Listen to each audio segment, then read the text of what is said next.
Something borrowed. Something chewed. Little Tombstone Cozy Mysteries Book 4. By Celia Kinsey. You are listening to an AI-narrated full audiobook.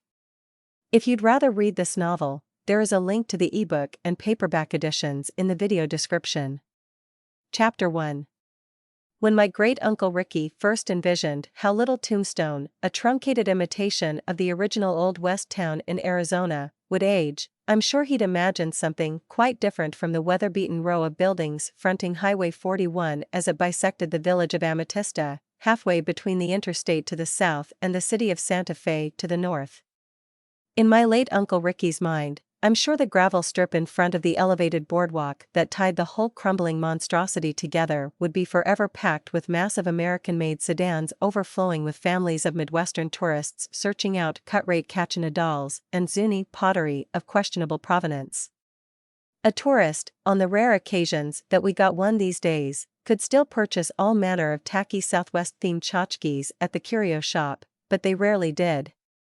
The star attraction of Little Tombstone was no longer the curio shop, the Museum of the Unexplained, nor the under-renovation motel out back.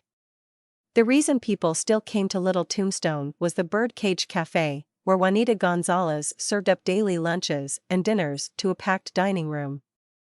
The food at the Birdcage rivaled the finest Mexican cuisine north, or south, of the border. Today, even though the gravel parking strip out front was crowded with cars, the cafe was closed. A large cardboard sign hung from the front door of the Birdcage. Closed for private party, it said. Come back tomorrow. It didn't much matter that the Birdcage was closed. Most of the regulars of the cafe would be guests at the private party, anyway.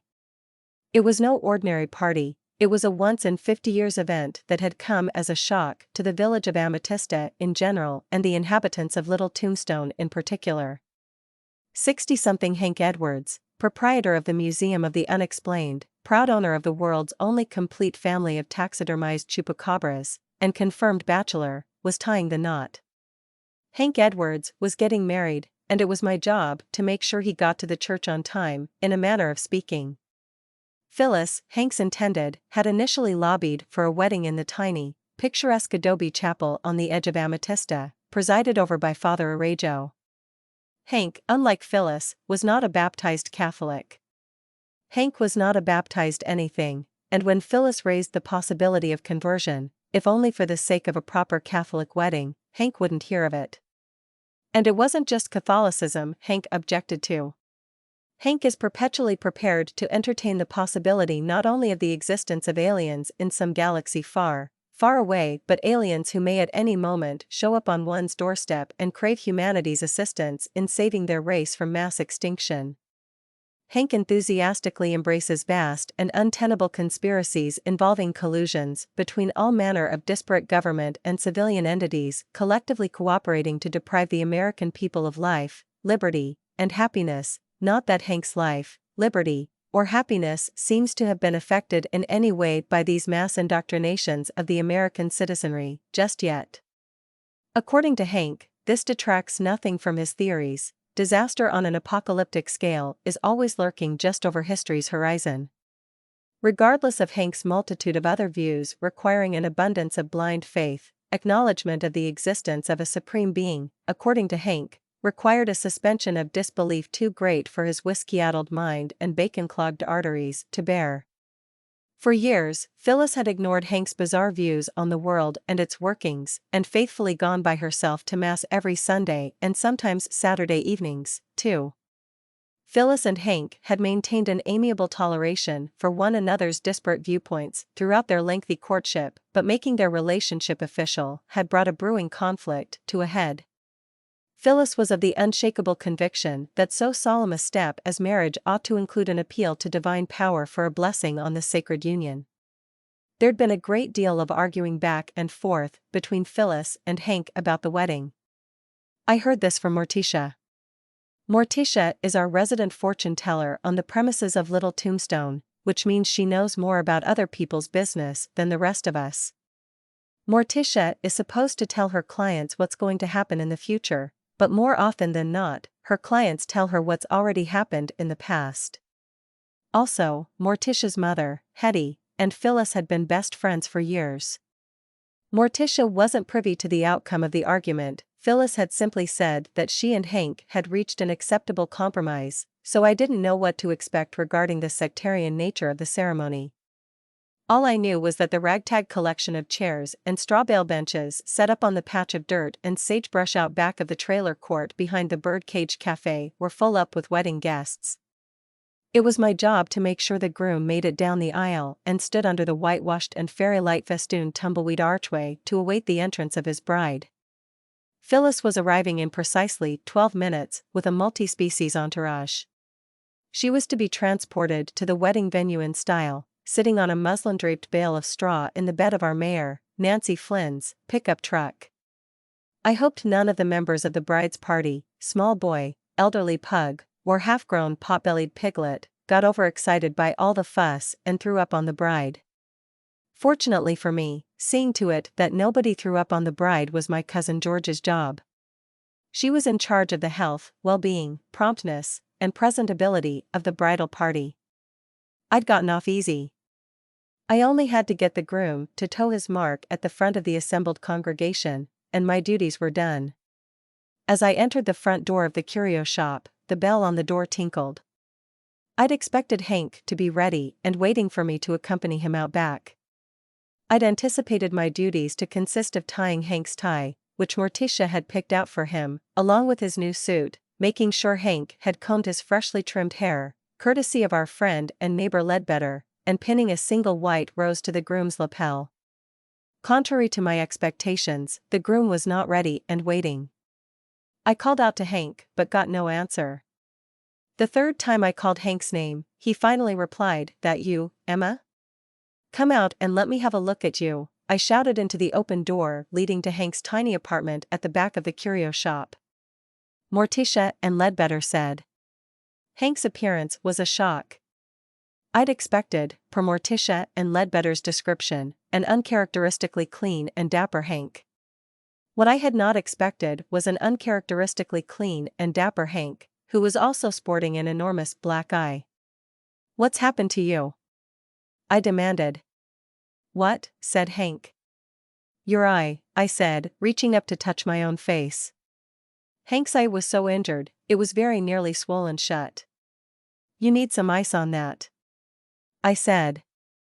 "I don't need no ice," said Hank, glaring at me out of his one good eye before his gaze strayed to his feet as he stood in the middle of the curio shop. It was then that I noticed that more than Hank's eye was amiss. Chapter 2. Someone had wreaked havoc on a display of desert-themed snow globe-style paperweights. Several paperweights lay at Hank's feet. When he bent to pick one of them up, I stepped toward him to help gather up the scattered souvenirs. As I stooped to collect one of the large glass globes, I noticed that there was a great deal more out of place than a few upset souvenirs. A large, open archway connected the curio shop with the Museum of the Unexplained. The museum contained, amongst other bizarre objects, Hank's most precious possession, a family of stuffed Chupacabras. According to everyone but Hank, the Chupacabras were the work of a talented and highly creative taxidermist. Hank, however, was utterly convinced of their authenticity. Fortunately, the family of Chupacabras was still intact, but one corner of the plate glass display case was shattered, and, resting at the feet of the leering Papa Chupacabra, was a hefty snow globe paperweight. "Who did this?" I asked. Hank grunted, which was not informative. I walked over to the case and started to reach through the hole in the glass for the paperweight. Inside the snow globe was a pair of anthropomorphized red and green chili peppers who appeared to be dancing the bachata. Their googly eyes stared back at me as if I were some interloper in their romantic moment. Then I caught the glassy stare of Papa Chupacabra, and I was not sorry when Hank interfered with my rescue. "Stop," said Hank. "I'll take care of that later." Later? After the wedding? It was a testament, I suppose, to Hank's love for Phyllis that he was willing to allow his precious family of Chupacabra to remain exposed to the dangers of the open air, not to mention a pair of dancing chili peppers about to get amorous. "Who did this to you?" Who did this to your chupacabras? I asked again. Nobody did, said Hank. Why won't you tell me? Nothing to tell, Hank insisted. I was rearranging the paperweights when I noticed that the glass on the case was dirty. Hank does not rearrange anything. Ever. On the rare occasion he sells something to a tourist possessing such poor taste as to want anything Hank has on offer, he just leaves an empty spot on the shelf. Hank also never cleans. He doesn't even wipe down the Chupacabras case.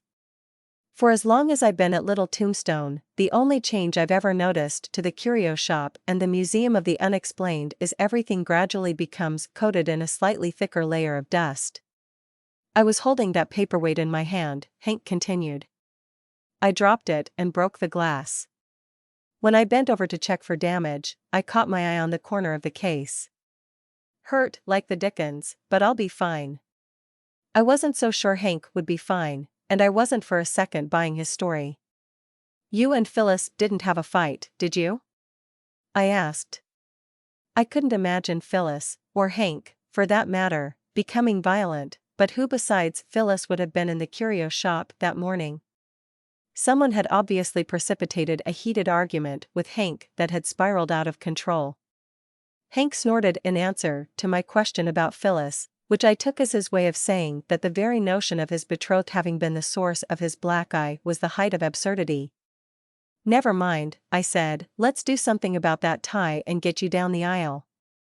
All the guests have been seated for 10 minutes, and we don't want the bride starting to worry that you've gotten cold feet. I'd toyed for a few seconds with the idea of appealing to Chamomile, one of the waitresses at the bird cage, for a little foundation makeup to try and disguise the damage to Hank's eye before I sent him down the aisle. I almost immediately dismissed the notion as futile. I could cover the bruising, sort of, but no amount of makeup was going to disguise the fact that Hank's right eye had swollen shut. I tied Hank's tie and pinned the white rose to his lapel. Contrary to expectations, Hank's hair was in pristine condition. Prior to Ledbetter and Morticia taking him off to Albuquerque, for what they only referred to as a makeover outside of his hearing, Hank had sported stringy shoulder-length gray hair that perpetually looked like he'd just woken up from a sound 7-hour nap. Now, Hank's hair looked like the after in a trendy barber's photo gallery. His formerly shaggy beard was also neatly trimmed. His suit fit. Aside from his conspicuous black eye, I doubted Hank Edwards had ever looked better in his 69 years. For the first time I had an inkling of what Phyllis saw in him. Ready? I said to Hank. He grunted, which I took to mean yes.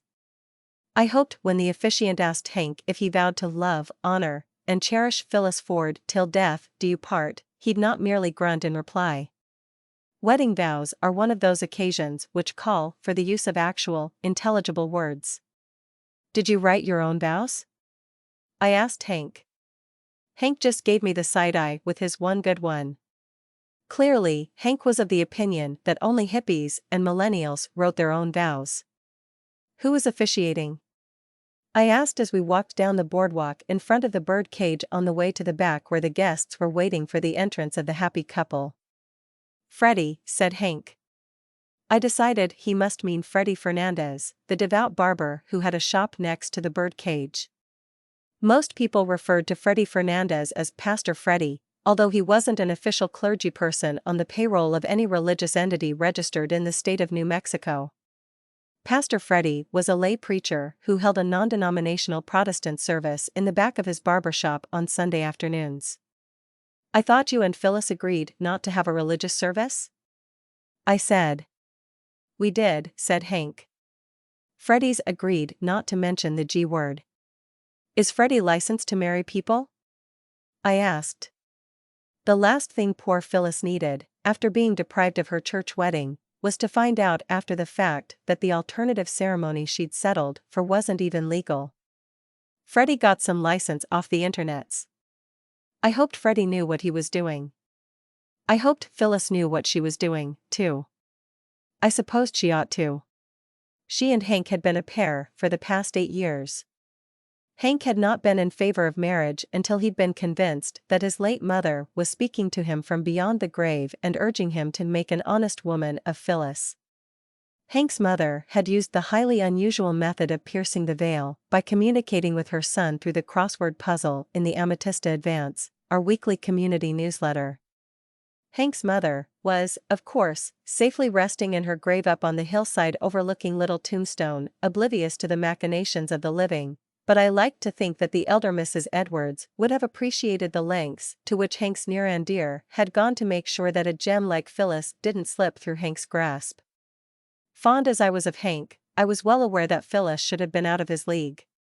Practically any woman should have been out of Hank's league. We had just rounded the corner of the bird cage and were on the home stretch to get Hank down the aisle when I saw Nancy Flynn's pickup in the distance tearing down the hill from the Flynn ranch. I'd assumed that given Nancy had a bride of advanced years seated in the back of the truck, she would have driven in a more sedate manner. Instead, she raised a plume of dust as she tore down the gravel road. "You're late," Morticia said, taking Hank firmly by the elbow and hauling him off to the starter's mark, the end of a piece of aquamarine shag carpet our handyman, Oliver, had found in the cellar under the bird cage. Chapter 3. Morticia, who was to accompany Hank down the aisle, had forsaken her trademark all-black attire for something that resembled a prom dress from the early 90s. I'd later learn that's exactly what it was. Technically, fuchsia taffeta ruffles might have been more appropriate to the occasion than head-to-toe black, but Morticia's appearance lent a slightly more bizarre tinge to what was already shaping up to be the oddest wedding I'd ever been witness to. Phyllis's sister, Lola, who was standing up front next to Pastor Freddie, her accordion at the ready, hefted the instrument up to her chest and began to play a polka version of "She'll Be Coming Round the Mountain When She Comes." I decided this unusual choice of melody must be a nod to the imminent arrival of the bride in the back of Nancy's pickup.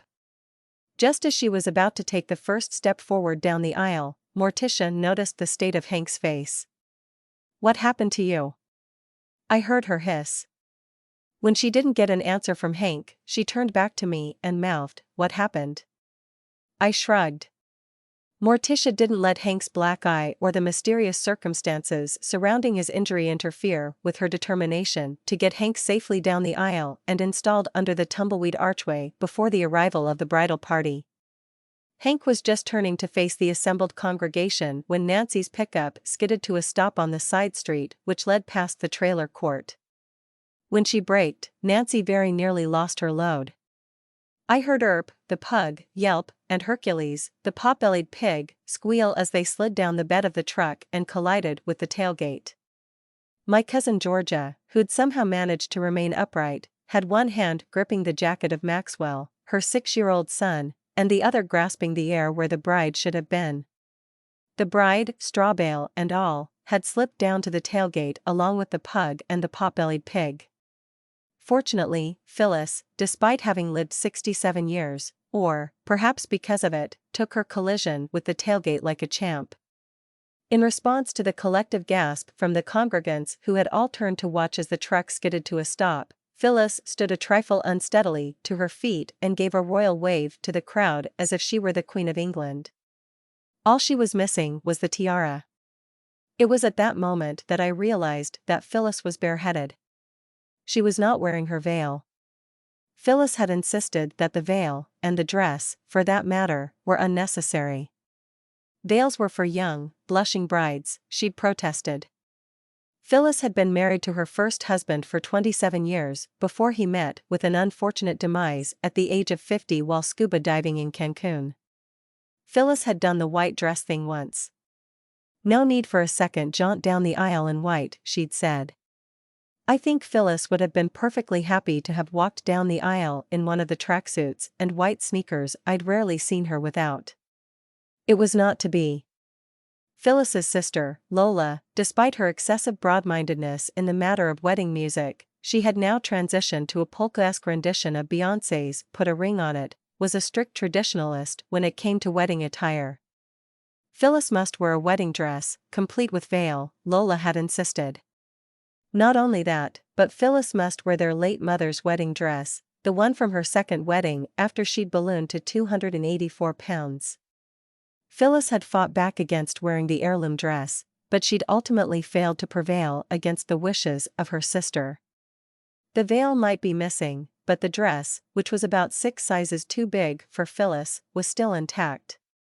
As Ledbetter lifted Phyllis down from the back of the pickup, I could see that Georgia had done her best by nipping the dress in with safety pins at the back. Still, the lace and satin behemoth had clearly been constructed for a much larger woman. What happened to the veil? I whispered to Georgia as she tried to hand down the squirming and grumbling Earp without dislodging the little top hat strapped to his head. Earp's headgear was a modified version of the stovepipe hat that my late great-aunt Geraldine had used to transform her beloved pug into a pilgrim father every year around Thanksgiving time. Thanks to Georgia's addition of a cheerful yellow ribbon covering the rectangular pewter buckle at the front of the brim, no one would ever know. "Hercules ate the veil," said Georgia.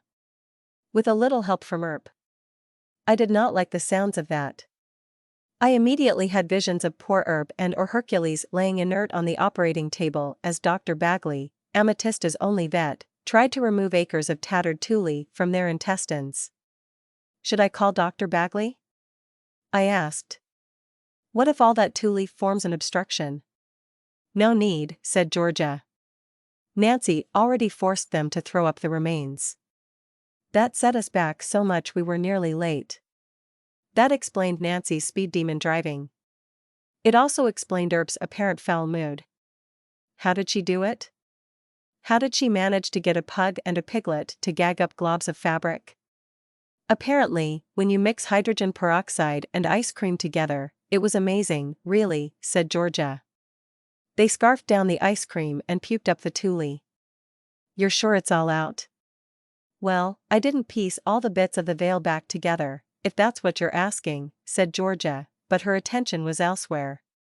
Maxwell, who was wearing a tiny set of tails which made him look like a symphony orchestra conductor who'd gotten shrunk in the wash, was hooking Hercules up to a small cart carrying what appeared to be a tiny cannon. What's that? I asked, pointing to the conveyance and its accompanying weaponry. I'm not sure, said Georgia, and that's what worries me.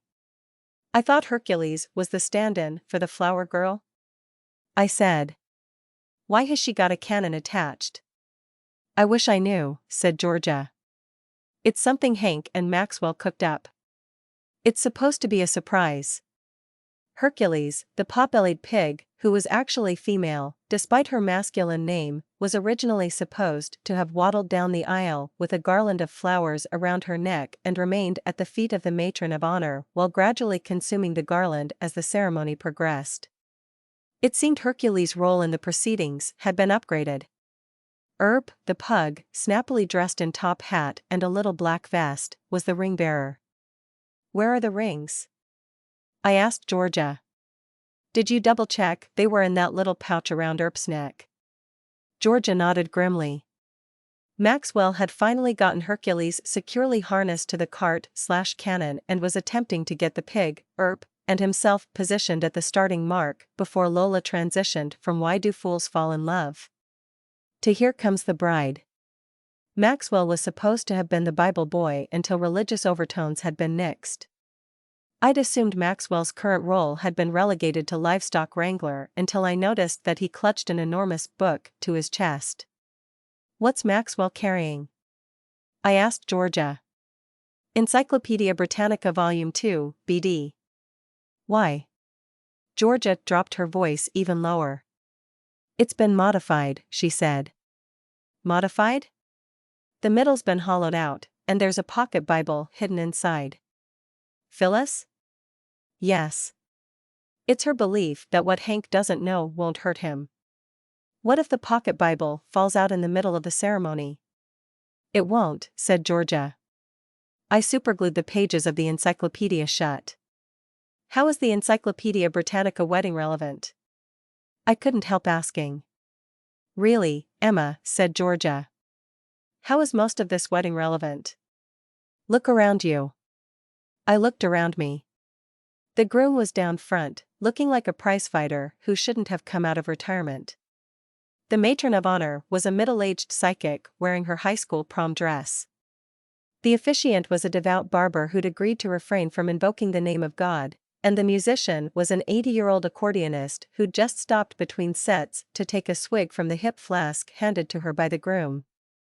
"Who's the best man?" I asked Georgia. She pointed to Maxwell. "I thought he was the Bible boy?" Dual roles. Phyllis's sister handed the hip flask back to Hank, hoisted her accordion back into position, and the classic strains of Mendelssohn's Wedding March filled the dusty air. Chapter 4. Maxwell, one arm firmly clutching the Encyclopedia Britannica Volume 2, BD, advanced down the aisle shooing Hercules and her cart ahead of him and dragging Earp behind. Earp, who's never been one for crowds, resented this relentless tugging on his leash. Halfway down the aquamarine shag aisle runner, he sat down on his haunches and refused to go any further. Maxwell, who'd anticipated such a reaction from his most precious companion and dearest friend, suspended his efforts to move the pug and propped the encyclopedia up on the cart-mounted cannon which was still progressing down the aisle under the power of the pot-bellied pig. Maxwell then withdrew a bit of rawhide chew from his pocket. Earp, who hadn't been born yesterday, was not so gullible as to fall for the lure of a lowly scrap of dehydrated cowhide. Earp recoiled from the treat as if Maxwell had offered him one of those toilet bowl freshener cakes that smell like Hades would if it only admitted deceased florists and expired fragrance chemists. Maxwell, deciding that getting Earp down the aisle of his own volition was no longer realistic, resorted to brute force. He picked up Earp around the middle and hauled him, with considerable difficulty, to the feet of Pastor Freddy and installed the pug there so the rings would be readily accessible when the time came for Maxwell, in his capacity as best man, to remove them from the pouch hanging around Earp's neck and dispense them to Pastor Freddy. When Maxwell again offered him the rawhide chew, Earp accepted it, grumbling under his breath. He remained at Pastor Freddy's feet and started slobbering the bit of deceased cow into submission. A rather dazed-looking Hercules had managed to wander her way up to the front on her own while Maxwell dealt with the recalcitrant Earp. Maxwell looked from Hank to Hercules and back again. Hank nodded, then produced an old-fashioned cigarette lighter from the breast pocket of his suit jacket and handed it to Maxwell. Georgia and I had been watching from the back, supporting the somewhat shaken bride between us, but when Hank produced the lighter and handed it to Maxwell, Georgia let go of her side of the bride so abruptly Phyllis almost toppled and took me with her. "Wait," Georgia said. I think she meant to call for a halt in the proceedings by means of the tried-and-true stage whisper. Instead, it came out more like a screech. The assembled company turned to look for the source of the screech, but Georgia was already rocketing down the aisle and snatching the lighter from Maxwell's hand. "Are there explosives in there?" she demanded, gesturing at the small cannon still attached to Hercules. "Only small ones," said Maxwell. "It's harmless," Hank said. "Let the boy have his fun." "But what's it supposed to be?" Georgia persisted. Normally, Georgia does not enjoy drawing attention to herself. Now, every eye was on her, but she was too focused on the contents of the cannon to care. Phyllis and Hank's wedding guests were getting good value for their money. The bride hadn't even made it down the aisle yet, and already, it seemed, there was a not negligible danger of the front row of guests getting blown to bits. "It's just a few firecrackers in there," said Hank. "How many is a few? A couple of dozen?" "I don't know, maybe 40? A couple of dozen? 40? Why," said Georgia. "I thought Hercules was supposed to be the flower girl?" "She is the flower girl," Maxwell explained in a voice Georgia uses on him when he asks for something like his own personal nuclear reactor or if he can stay up till 2 in the morning to watch a comet go by. "When the cannon goes off," Maxwell said, with exaggerated patience, "it's going to blow rose petals and Jolly Ranchers out all over the audience." "It is not," said Georgia. "It's fine," Hank insisted. "We tested it 5 or 6 times. Worked fine every time." This did not mollify Georgia much. "How about someone blow it up from the back?" she suggested. "At a safe distance from everyone else." When she said someone, Georgia didn't mean her precious son and heir. Ledbetter was elected to do the honors. Possibly on the strength of his having worked as an explosives expert during Operation Desert Storm, which made him more than qualified for a job involving 40 firecrackers. Hercules, finally free of the cart, went to curl up next to Earp. She half-heartedly attempted to snaffle Earp's rawhide, but when Earp growled under his breath, the pig turned her attention to dismantling the garland of flowers hanging around her neck. Maxwell pulled the cart back up the aisle and turned the mouth of the cannon around to point at the congregation. Despite Lola having started over Mendelssohn's Wedding March for the second time, there was still no indication that the bride would be advancing down the aisle anytime soon. Maxwell solemnly instructed Ledbetter on how to light the fuse and reluctantly took shelter, per his mother's instructions, behind the voluminous skirts of the bride. "Better cover your ears," I told Phyllis. "Why bother?" she said. "I'm half deaf already, anyway. Besides, this may be the most exciting part of the whole." I think she meant to say, whole wedding, but the bang that went off rendered her unintelligible. A hail of imitation rose petals and wrapped candies pelted the crowd. The bride gasped and swayed. Hercules squealed. Earp sprang to his feet and started barking menacingly at the cannon. Lola was so startled by the blast that she lost her place and had to start the wedding march over for the third time. "It's showtime," I said to Phyllis and gave her a little tug toward the aisle. At the edge of the carpet runner, Phyllis hesitated. "You're absolutely sure you want to do this?" I whispered. "Yes, absolutely, but I can't move," Phyllis whispered back. I looked up at Hank, who was gazing at Phyllis as if she were the most amazing creature on earth. He really did love her, I realized. Hank loved Phyllis, but did Phyllis love Hank? "You don't have to go through with this, Phyllis," I said. "It's not too late." "Don't be ridiculous," said Phyllis, "I want to go through with this." Earp kept barking until Maxwell rushed up and administered a powdered sugar-dusted lemon cookie meant for human consumption. Earp was elderly and was consequently banned from being given people food. Under the circumstances, however, I was not inclined to chastise Maxwell. Earp snapped up the cookie and finally returned his attention to the rawhide chew. I waited for Phyllis to take a step forward, but she remained stationary. "Are you ready?" I asked. "Anytime," said Phyllis. "Go ahead," I said. "Anytime you're ready." Still, the bride remained stationary. I toyed with the possibility that Phyllis was experiencing some sudden psychologically induced paralysis as the fact she was plighting her troth with the likes of Hank Edwards finally sunk in. "Can you really not move?" I asked Phyllis. "Has this ever happened to you before?" "I'd like to move," said Phyllis, "but you're standing on my dress, you silly girl." Phyllis was supposed to have walked down the aisle on Georgia's arm, but, at the 11th hour, Georgia was nowhere to be found. When I couldn't locate Georgia, I'd looked around for Hetty, Phyllis's best friend, thinking she might want to do the honors, but I couldn't spot her, either. Consequently, I was the one who advanced down the aisle holding the arm of the bride and trying desperately not to tread on her skirt. After Hank had taken the hand of his bride, and they'd turned to face Pastor Freddie, I slipped off to the side and headed for the back. I tried to be inconspicuous. I thought I was succeeding when a hand darted out from the straw bale benches and grabbed my wrist. "Emma! There's a seat here." It was Jason Wendell, Amatista's resident lawyer and most eligible bachelor. Jason Wendell was also the man I had a completely unrequited and wholly undignified crush on. Jason Wendell finds me amusing, probably because I'm always making such a fool of myself in his presence. "You have a Jolly Rancher in your hair," he said, reaching up and plucking a wrapped candy from somewhere on the top of my head after I'd seated myself a respectable 6 inches away from his pressed trouser leg. "What flavor?" I asked. "Lime." "Pity. I only like watermelon." Up front, Pastor Freddie had dispensed with the "dearly beloveds, we are gathered here today" stuff and gotten to the meat of his homily. Except it wasn't a homily, technically speaking. Chapter 5. Pastor Freddie had a tough row to hoe.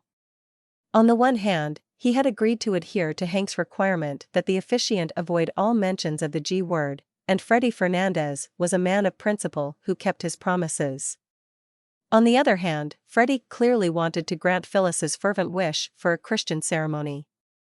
I must give the man credit.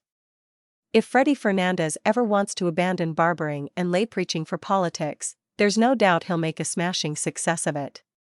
On the occasion of Phyllis and Hank's wedding, Freddie was a master of doublespeak. Each opposing faction could interpret his words as favorable to his, or her, viewpoint. In an ancient book, a wise being once said, "It is not good that man should be alone," Freddie began. I saw Hank's eyebrows go up, but he didn't interrupt. Plato said, "We used to be incomplete in our original nature. Now love is the name for our pursuit of wholeness, for our desire to be complete." It seemed Hank had no philosophical objection to Plato, so he let Freddie's reference to the wise being slide. "We are not brought to completion by ourselves," Pastor Freddie continued. "We live, love, and learn in the company of others. May we never convince ourselves that there is no more to be learned, or that we have loved enough."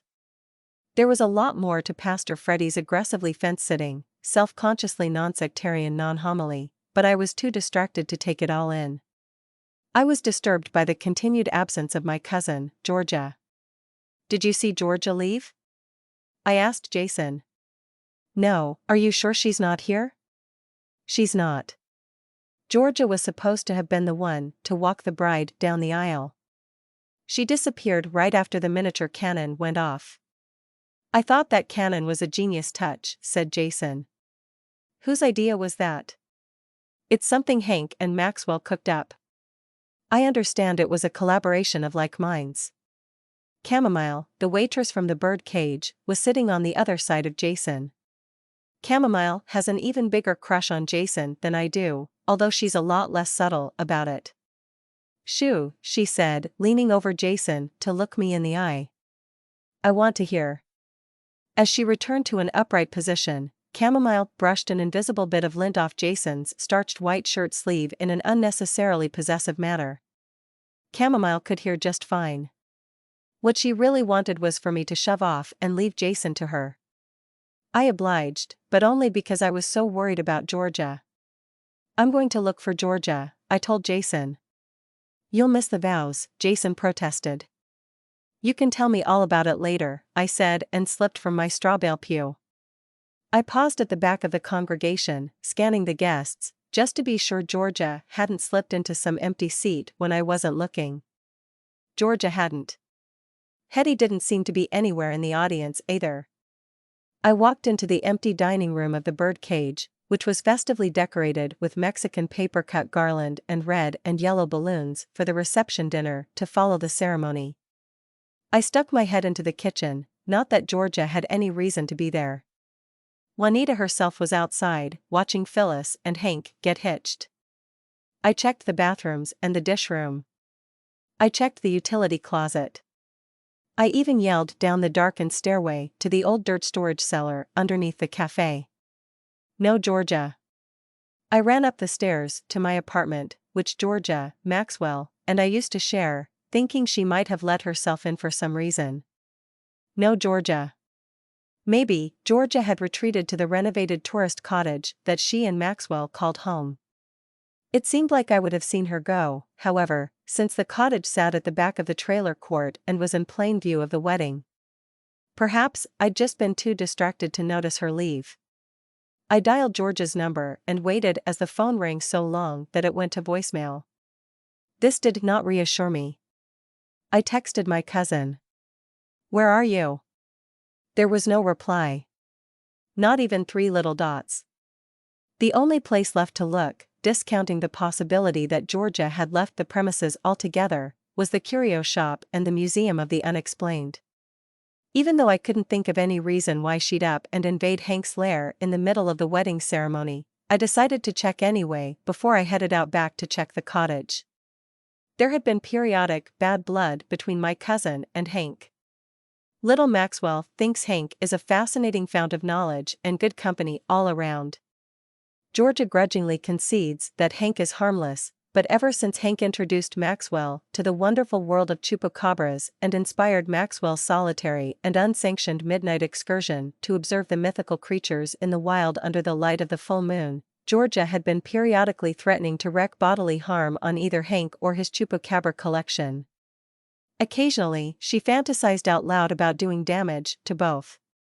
She'd never actually go through with it. I was sure of that. Georgia is a lot fonder of Hank than she lets on. However, somebody had harmed both Hank and his Chupacabras just that morning. I was almost certain it hadn't been Georgia, but I still had a deeply uneasy feeling because she'd gone missing so abruptly. The curio shop was unlocked. As I pushed the door open, I heard voices. "You need to go," I heard Georgia say. "Why should I?" A woman's voice replied. "I have every right to be here. Hank is my husband." This was news to me.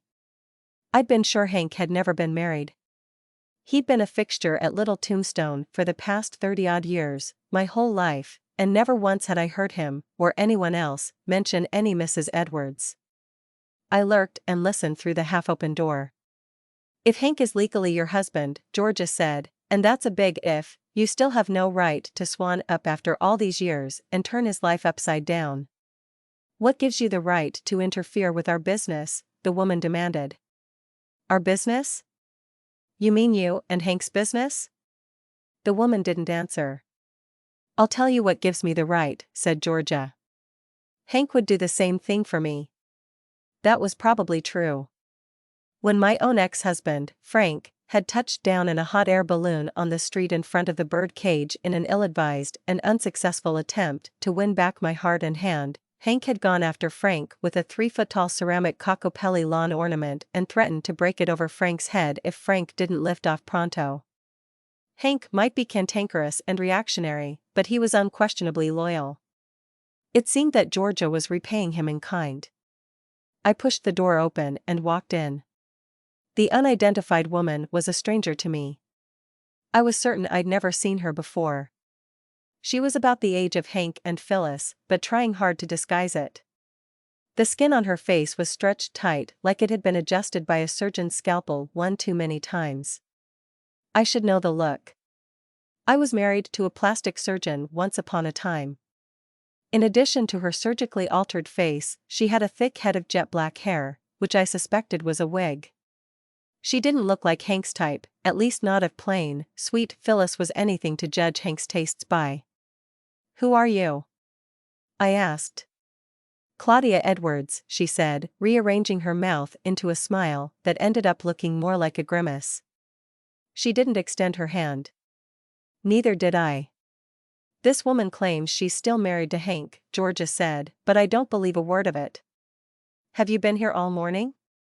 I couldn't help asking the possibly counterfeit Mrs. Hank Edwards. Had Claudia been there, lurking in the background, when I'd come to pick up Hank? Had she been the one who'd given him a black eye and menaced his precious Chupacabras? "None of your business where I've been," Claudia said. "Did you give Hank a black eye?" Georgia demanded. Chapter 6. She took the words right out of my mouth. "Maybe I did. Maybe I didn't," Claudia said. "If I did, he deserved it." I was betting Hank hadn't deserved it. He also didn't deserve to have some, hopefully, ex-wife none of us even knew existed show up out of the blue on his wedding day.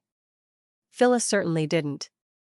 I decided to let the matter of destruction of property and infliction of bodily harm drop and moved on to the more sinister and looming issue, the potential that Hank was currently in the act of committing bigamy. "How long has it been since you've seen Hank?" I asked Claudia. "Long enough," Claudia said. "But that's neither here nor there. Now, if you're done asking personal questions, I've got a wedding to break up." "No, you don't," said Georgia, "we won't allow it." "Whatever unfinished business you have with Hank," I said, "you can take care of in private after the ceremony. We're not going to let you humiliate either the bride or the groom on what is supposed to be their happy day." "Watch me," said Claudia and took one step toward the door before Georgia grabbed her from behind. If you'd told me even a day earlier that instead of sitting amongst the wedding guests watching Hank and Phyllis exchange vows, Georgia and I would have been teetering on the brink of a felony by stuffing an old lady into Hank's wretched, nearly windowless apartment and barricading the exit by wedging a stepladder between the door and a row of display cases containing a hideous potpourri of tasteless mugs, souvenir spoons, and imitation turquoise, I'd have said you were crazy, but that's just what Georgia and I did. I left Claudia trapped inside Hank's apartment, yelling her bewigged head off for help that wasn't coming, and Georgia to guard the exit, just in case Claudia somehow managed to force the door open and get past all those souvenir spoons. When I slid back into my spot next to Jason, Pastor Freddie was giving what stood in for the prayer of blessing on the newly married couple. It seemed I'd missed the "I pronounce you husband and wife" bit, as well as the customary lip lock. Maxwell would later inform me that he'd closed his eyes during the kiss, so as not to have such a hideous image emblazoned on his brain. Maxwell was a big fan of Phyllis. The Hank/Phyllis union could hardly have found a more enthusiastic supporter. Maxwell was far less enthused, however, with romance in general. He particularly objected to the distasteful behaviors romance brought out in the afflicted. Hank and Phyllis were no exception to the rule. "We present to you this couple," Pastor Freddie was saying. That was lowercase u, for Hank's benefit. Phyllis was free to upgrade to an uppercase U. "May they be steadfast and true to one another," Freddie continued, "and may we, their family and friends, be likewise true to our bonds of love." "I have a legal emergency," I whispered to Jason. I felt irreverent interrupting this conversation between Pastor Freddie and uppercase U, but I figured the wise being would understand my tight deadline and cut me some slack. "You have a what?" Jason whispered back. "Shoo," said Chamomile. "Pastor Freddie's praying." I shushed Chamomile back and pointed out that Pastor Freddie couldn't possibly be praying because this was supposed to be a strictly secular ceremony. Chamomile was right, of course, but I refused to give her the satisfaction of admitting it. "I have a legal emergency," I repeated to Jason. "Technically, it's Hank's legal emergency, but I'm advocating on his behalf." Jason looked up at Hank, who seemed more than a little relieved that the ceremony was nearly over, and he could move on to the part of the proceedings where he gobbled down a plate of tamales in between taking nips from his hip flask. "Hank doesn't look like he's having a legal emergency," Jason said. "That's because he doesn't know it yet. We need to go to your office." "What about the reception line?" I think what Jason really meant was, "What about the tamales?" "We can come back for the reception," I told him, dragging him to his feet. When we were safely in Jason's spotless, white Range Rover heading for his office, I said, "By the way, as of this moment, I'm officially your client. So is Georgia. If anyone inquiries about our activities and whereabouts today, between the hours of 3 and 6 p.m., invoke attorney-client privilege." "What have you done, Emma?" "Georgia and I may have kidnapped someone." "What?" "We had no choice. When it comes to kidnapping, one always has a choice." "Not this time." "She wanted to break up the wedding." "Who wanted to break up the wedding?" "Some woman named Claudia Edwards. She's claiming to be Hank Edwards' ex-wife." "Why is she trying to break up the wedding?" "Don't tell me she wants him back?" Jason, like me, had struggled with the idea that even one woman wanted to link her lot with Hank Edwards. "I shouldn't have said ex-wife," I explained. "Claudia's claiming that she and Hank are still legally man and wife. That's her pretext for breaking up the wedding. That is a problem. If it's true? Or if it's not true? Take your pick." "That's where you come in," I said. "But if Claudia really is still married to Hank?" "I don't believe Claudia for a minute," I said. "But it's still better to be safe than sorry." We'd arrived at Jason's office. He unlocked the steel and glass door that led to reception. "Why don't you believe Claudia?" Jason asked as we stepped inside. "I just don't. That's not very compelling evidence." "I don't care," I insisted. "Claudia Edwards is definitely a liar. She also hits people. I'm sure she's the one who busted up Hank's eye. Georgia will back me up on this. Based on what?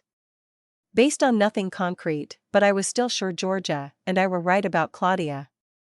Well, it should be easy enough to find out if Claudia Edwards is lying, said Jason, ushering me into his office. I took a seat on one of the slick leather chairs Jason keeps for clients while he went behind his desk and fired up his laptop. In which state did Hank file for divorce? He asked. I don't know. Was Hank the one who petitioned for the divorce? I don't know, maybe Claudia did? In which state did the unspecified petitioner file? Jason amended. I don't know. In which state were Hank and Claudia married? Not sure. Claudia's maiden name? I shrugged. Year of marriage? Year of divorce? I stared back at him helplessly. I'm sorry, Emma, Jason said. I might be able to confirm if Hank and Claudia are divorced or not, but I'm going to need some basic information. I dialed Ledbetter and was relieved when he picked up. Ledbetter hates parties. I'd wondered if he might skip out on the reception, but judging by the hubbub in the background, his affection for Hank had won out against his desire to withdraw to his trailer, or maybe he'd just been lured by the promise of the tamale dinner. You've got to bring Hank down to Jason Wendell's office right away, I told Ledbetter. Why? He may be in trouble. Jason? No, Hank. Why? If you'd asked me to predict how Hank Edwards would finally run afoul of the law, I would have predicted possession of explosive materials, the unauthorized breach of government property in search of impounded alien bodies, or, possibly, tax evasion. I'd never in a million years envisioned Hank Edwards getting taken in for bigamy. The very idea that Hank would have managed to find one woman to marry him, let alone two at the same time, was a lot to process. Why is Hank in trouble? Ledbetter repeated. I'll tell you when you get here. I can't just remove the groom from his own wedding reception, Ledbetter protested. Chapter 7. Ledbetter probably could have removed Hank by bodily force, regardless of the strength of Hank's objections. Ledbetter is the biggest man I've ever met in real life, although he's as gentle as a lamb on Valium. Jason only needs to talk to Hank briefly, I said. Hank won't need to be gone for more than 20 minutes. I don't know, said Ledbetter.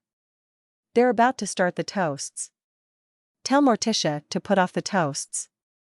Phyllis, in recognition of Morticia's role in getting Hank to finally propose, had appointed her matron of honor. Frequently, it's best men who end up as master of ceremonies for wedding receptions. However, nobody but the groom wanted to hear a string of knock-knock jokes followed by a lecture on the feeding and breeding habits of the Chupacabra. That's what we would have been in for if Maxwell had gotten hold of the microphone. Consequently, the mistress of ceremony duties had fallen to Morticia. What do I tell Morticia? Ledbetter asked. She's going to ask questions if I try to steal Hank. I didn't doubt that. For that matter, the bride was going to get mighty antsy if the groom disappeared. I'll talk to Morticia, I said. Just get Hank down to Jason Wendell's office as soon as you can. I hung up and dialed Morticia, hoping she'd pick up. If she didn't, she'd just have to wonder why Hank was being whisked off, assuming Ledbetter succeeded in doing any whisking. I certainly wasn't going to risk relaying such sensitive information by text. Who knew where Morticia had left her phone? I was not at all sure how Hank was going to react to Ledbetter's insistence that he skedaddle down to Ametista's only law office to deal with the skeletons from his past life. I tried to imagine Hank being carried out of the birdcage fireman style on Ledbetter's back, and failed, although, if that were Ledbetter's method of last resort, I'd have paid good money to see it. Morticia finally picked up. Did you know Hank was married before? I asked without preamble. No. Well, there's a woman here claiming she's still married to Hank. There was stunned silence on the other end, so I continued. Georgia has this so-called wife shut up inside Hank's apartment, and I'm down at Jason's office. We're trying to figure out if this Claudia person is telling the truth, but we really need to talk to Hank. What do you want me to do? Ledbetter is going to try to get Hank down here, and, hopefully, he'll talk to Jason. Just put off the toasts for a bit. And the cutting of the cake? That, too. I don't think there's any need to tell Phyllis, said Morticia. I don't either. Not yet, anyway. I appealed to Pastor Freddy's wise being that it wouldn't turn out that Claudia was telling the truth.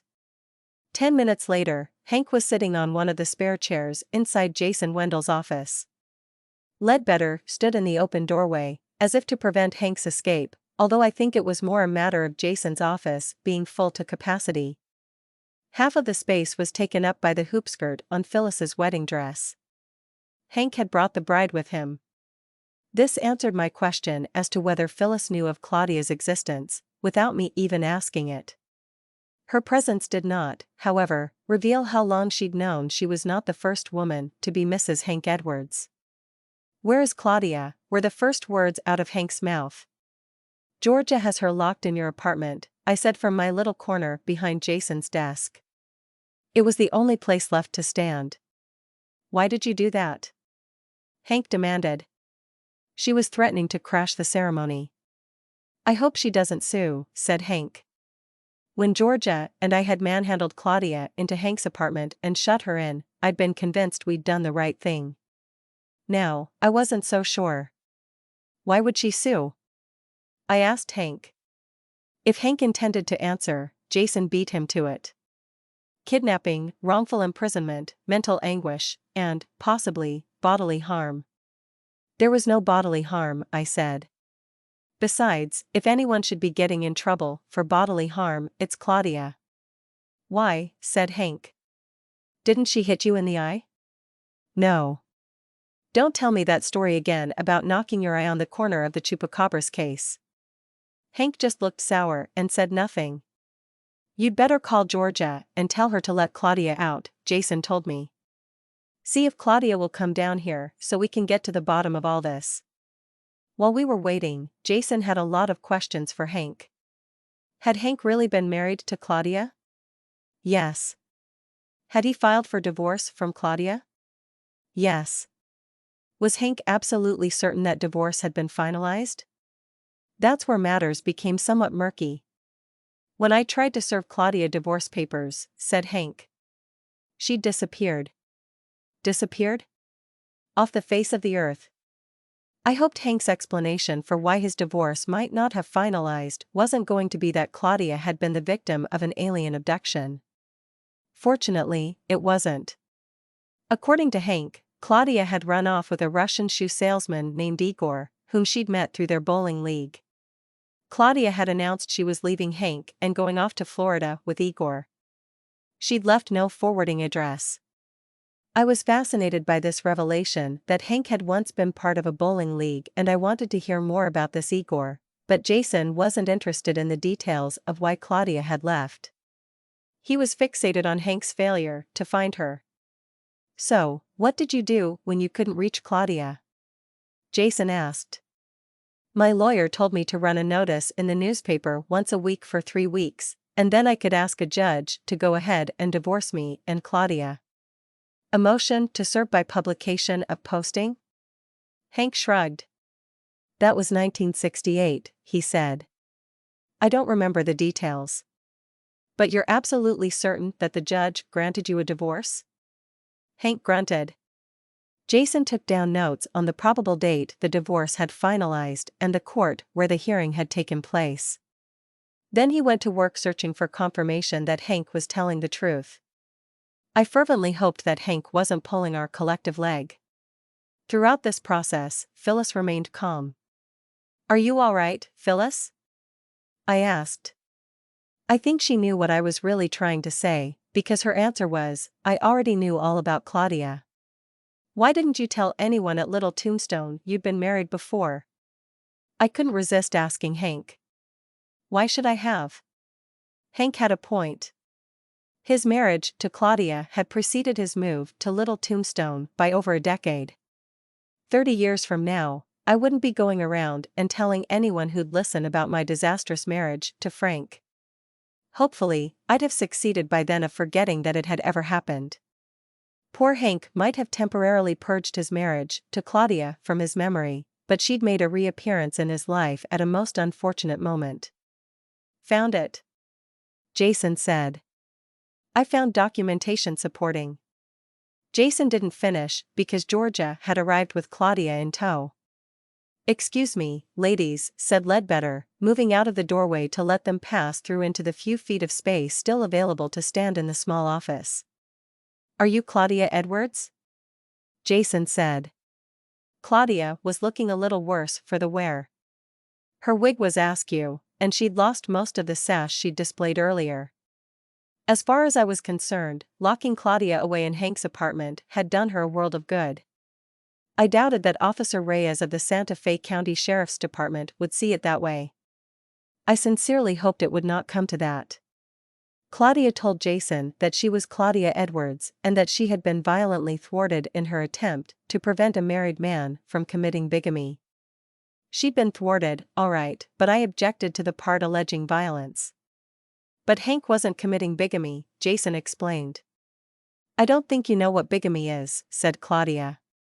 Jason assured her that he was a lawyer, and fully acquainted with the legal definition of bigamy. Hank had not committed it by marrying Phyllis Ford.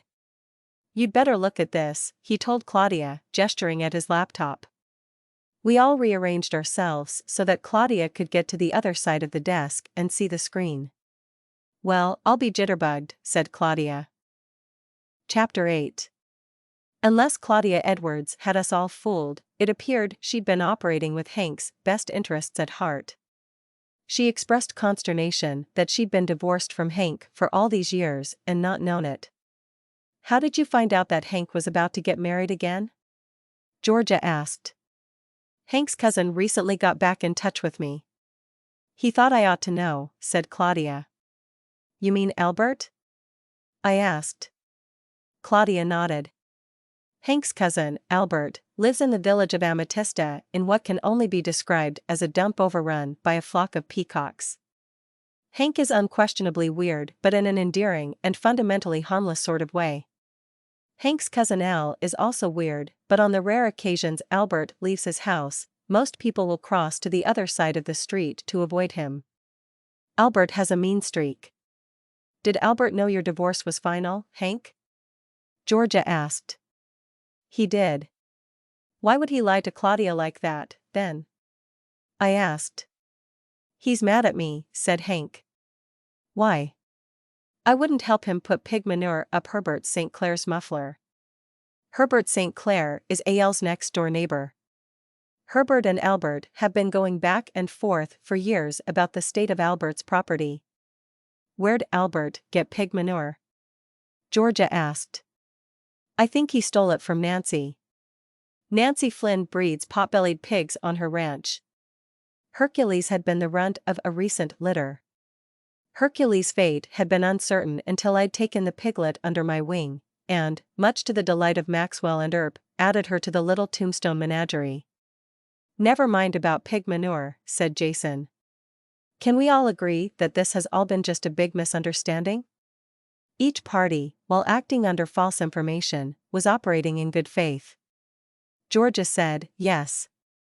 Hank grunted.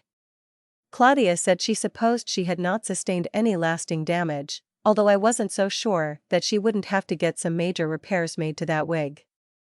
I'm not satisfied, I said. Someone attacked Hank and gave him a black eye. I decided to leave the Chupacabras out of it. I really didn't do that, Claudia protested. I may have gone about interfering with the wedding like a bull in a china shop, but I really was here to keep Hank's fiancée from getting hitched to a married man. Why would I hit him in the eye? Then who did that to you, Hank? I demanded, fixing a stern gaze on Hank's one good eye. I'd rather not say. I don't see how you ended up looking like that because some unnamed person meant you no harm. She didn't throw the paperweight at me, Hank insisted. She was throwing it at the Chupacabras. That was believable. Defending his precious Chupacabras was not at all out of character for Hank. It would not have surprised me if Hank had tried to defend his Chupacabras from a live grenade, rather than a lowly snow globe paperweight. Surely it hadn't been Phyllis who'd lashed out at the Chupacabras? If Phyllis had been inclined to get jealous of Hank's devotion to the mythical beasts, it seemed like something we'd all have picked up on long ago. I looked at Phyllis's face. She didn't look like someone who was wrestling with a guilty conscience because she'd given her new husband a world-class shiner. The first throw, said Hank, she hit the case. The second throw, she hit me. But who is she? I persisted. If Hank doesn't want to say, Jason interrupted, he doesn't have to. The point is that everyone agrees that all parties were acting in good faith, and there's no need for legal intervention. Jason seemed mighty antsy to get us all out of his office before one of us, Claudia mainly, changed our minds and decided to call the police and file a report. "You're sure you're all right?" Georgia asked Claudia. "I'm fine," she insisted. "Let's all get back to the bird cage before the tamales are gone," Jason suggested. I knew the tamales would not all be gone. Juanita is never one to skimp when it comes to cooking for a crowd. We managed to exit the office without trampling the bride, although her skirt was a little worse for the wear by the time she'd been hoisted by Ledbetter into the cab of Hank's old beater pickup truck. On the short drive back to the bird cage, I told Jason I was still not satisfied with Hank's account of how he'd gotten his black eye. "Do you really think he's lying about stepping in between a flying projectile and his chupacabras?" Jason asked. "I think that's a very believable story." "Oh, I believe that part," I said. "I just want to know who did it, and why." Initially, I'd been convinced it had been Claudia who'd given Hank that black eye. Now I was nearly certain it had not been her. I'd been briefly suspicious of both Georgia and Phyllis, but I decided it was extremely unlikely that either of them would have decided to attack the Chupacabra case with a snow globe paperweight on the morning of the wedding. I ran through other possibilities. Who else had it out for Hank? His cousin, Al? I rejected Al as a suspect. Hank had been clear that his assailant had been a woman. He'd also implied that his attacker had been a woman who'd been acting on false information. I decided that false information was very likely to be the belief that Hank was still a married man. Who cared for Phyllis the most? There was Phyllis's sister, Lola, although she'd seemed pretty jovial during the ceremony. It also seemed unlikely that she'd have been accepting swigs from the hip flask of the groom if she'd believed that the groom was marrying her sister under false pretenses. Morticia? It couldn't have been her. Morticia hadn't known of Claudia's existence until I told her. That left only one woman in Phyllis's orbit likely to resort to violence should she believe Phyllis was being conned by an elderly curio dealer. As soon as we got to Little Tombstone, I made a beeline for Morticia. "Why wasn't your mother at the wedding?" I asked. "What happened with that supposed first wife of Hank's?" Morticia said. I couldn't tell if Morticia was avoiding my question or was so curious to know the outcome of the Phyllis/Hank/Claudia marital triangle to even register my query. "It's been resolved," I said. Hank was married to Claudia, but the divorce went through in 1968. Hank divorced her by something called motion to serve by publication of posting. He couldn't find her to serve the papers, so the judge granted him a divorce after he'd published notices in the paper. So, Claudia really thought she was still married to Hank. Seems like it. Wouldn't she have wanted to get that resolved at some point in the intervening years? I guess not. Maybe she figured that neither she nor Hank would ever want to get married again, so it didn't matter. If they're completely estranged, then how did Claudia know Hank was getting married? I guess she keeps in touch with Hank's cousin, Al. Oh. Back to your mother, I said. I didn't see her at the wedding. She wasn't at the wedding. Where was she? I don't know. And that doesn't worry you? Phyllis and Hetty had been friends for years. Hetty had been the one who'd instigated the elaborate chain of events which had led to Hank finally proposing after years of refusing to so much as entertain the thought of getting married. I found it very odd that Hetty would miss out on a happy occasion she'd been so instrumental in bringing to fruition. It's a shame she had a migraine come on so suddenly, Morticia conceded, but that happens sometimes. You think she's at home? I asked Morticia. If Hetty really had a migraine, it seemed unlikely she'd try to drive all the way back to Santa Fe on her own. She might just be lying down in my Winnebago. Morticia lives in the trailer court in an old Winnebago. She has it parked in a prime slot visible from the highway. It's not just Morticia's home, it's also her workplace, and she's used the exterior of the old motorhome as a sort of billboard hawking her services. Do you mind if I check and see if your mother is at your place? I asked. Morticia clearly thought my concern for her mother was a trifle over the top, but she was so distracted by needing to start the much-delayed toasts and cutting of the cake that she didn't question my motives. Go ahead and check on Mom, she told me. If she's there, see if she wants someone to bring her out a plate. When I knocked on the door of the Winnebago, no one answered, but I didn't let that deter me.